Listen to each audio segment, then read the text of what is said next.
Stopping state violence at home and abroad. We can draw hope and inspiration from their struggle and use it to inform our activism today. When I started my book, Living for the City, I started it with a question, and I think many people do. And the question that I was interested in was, why Oakland? Why was Oakland home of the Black Panther Party? And I spent years, pretty much all of my youth, trying to answer that question. And so I thought I would talk briefly about the Panthers and the transformative movement that they embodied. But I think in the process of researching something and writing a book, you start with one question, and if you're lucky, you answer it. But it also raises a whole set of new questions, and that was really what I was left with when I finished my book. And one of the big ones was thinking about the subsequent generations that followed the Panthers and what I call the Black Power generation, my own generation, born and coming of age in the era of Reagan and after, and thinking about the problems and constraints that we face and how it fit in with this earlier period of activism. So I'd like to start with some images. I describe my book, Living for the City, as a tale of origins familiar and unfamiliar.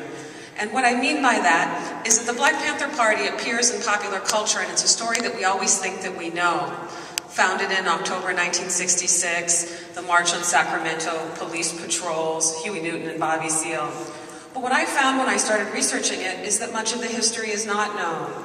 And it raises a question about how you write history and the sources that you use to do it.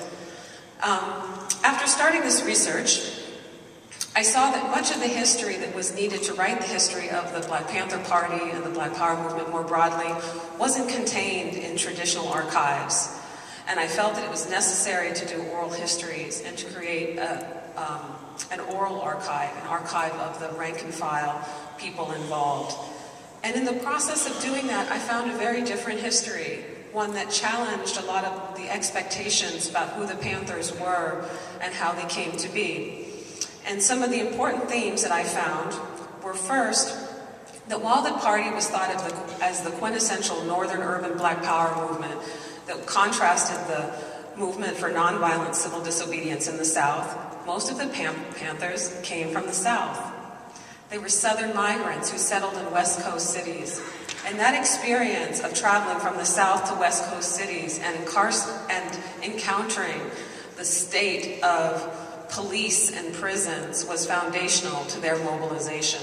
So that was the first question, is that many of these people were migrants, and it was that experience of settling in northern cities, which they thought were better than southern cities, would be a site of freedom.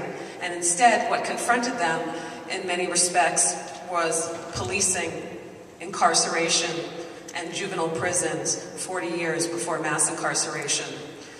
So this experience of being incarcerated in the California Youth Authority, when we think of the Panthers, we think of their police patrols and protests against police brutality. But I found in my interviews that many of the people that became Panthers actually were imprisoned in juvenile prisons and youth authorities as children. Junior high school, teenagers, 40 years before mass incarceration. And so their engagement with state violence started very early and was very painful. And it is out of that experience that you see this mobilization. And I think it's important, as we talk about what's happening today, to look at how youth in the past have mobilized against mass incarceration and been able to build mass movements. Another important piece of this story is the importance of education. And I think that's not talked about enough in the context of the Black Power movement and youth movements more broadly. The Panthers are coming of age in the 1960s during the golden era of public education compared to today. California in particular, seat of the Cold War, Fortress California, had incredibly well-funded schools, both K through 12 and higher education. And when I interviewed young Panthers, people that had been young Panthers in the 60s, what I found is that many of them first became politicized through study groups. And I like to describe this by saying that it's a little-known fact that the Black Panther Party started with a study group. Young people, high school-age people, got together, started reading texts in common, and began to think about how their experiences in schools, their experiences in police, how that was informed by reading books in African American history. So it started very small with a conversation among young people informed by common readings. So the study group was crucial to this. And they come of age, attend high school at a time when higher education in California was free. Anyone with a GED or a high school diploma could attend higher education.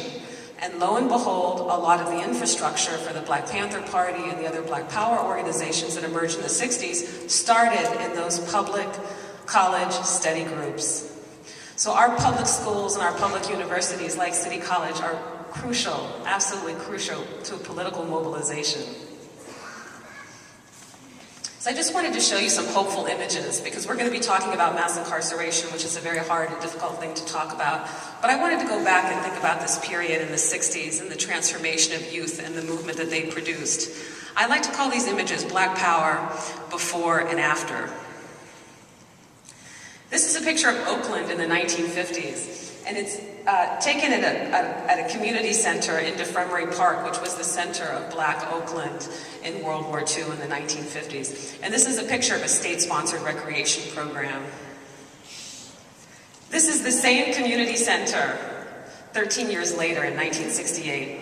And the question is, what happened between 1955 and 1968 that led to this mobilization? Similarly, a fraternal organization in the 1950s. Same park, same place in 1968.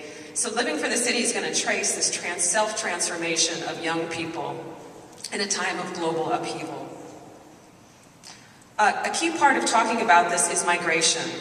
As large numbers of African Americans leave the South in the 1940s and 1950s, West Coast cities like Oakland and Seattle are going to have their first major Black population settlements. So the Panthers and the Black Power movement more generally takes place at a time that cities are developing Black majorities. And so part of Black Power were Black majorities of these populations from the South. We often don't think of this, but the civil rights movement is taking place as the majority of African Americans are urbanizing and relocating from the South to the North. So part of this is just a question of numbers, migrants settling in northern and western cities.